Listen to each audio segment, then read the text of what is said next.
मन्दिरबाट झरिरहेको अवस्था छ। एकदम रिक्सा बाटो ल्याउनुहोस्, एडभेन्चरस टुरिज्म अङ्कलले बाटो देखाइराख्नु भएको छ। र यो नयाँ बाटो।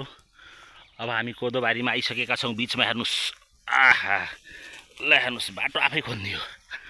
ओहो, अहिले मानव बस्ती तल भएको हुनाले कम भइसकेको छ। र यो तथापि यहाँ बस्ने बस्तीमा कोदोहरू, मकै, बोडी, अहिले त यति बेला बोडीहरू छ, कोदो बोडीहरू लगाइएको छ। यस्तो राम्रो कोदो ल हेर्नुहोस् त।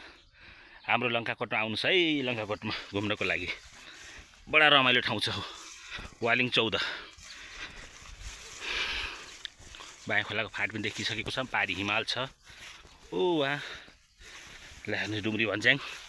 ए म धन्न लोटिन, ल हेर्नुहोस् है, धन्न लोटिन। यो साह्रै रमाइलो भइराखेको छ यहाँ। आहा,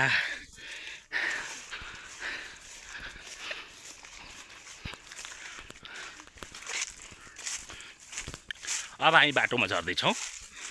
जुन लङ्काकोटलाई जोड्नको लागि बनाइएको बाटो छ, बाटोसित अब कनेक्ट हुँदैछौँ हामी।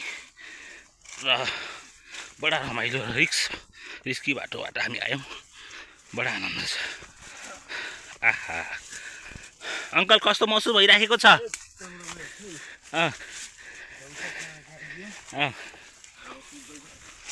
ल हेर्नुहोस्, आहा।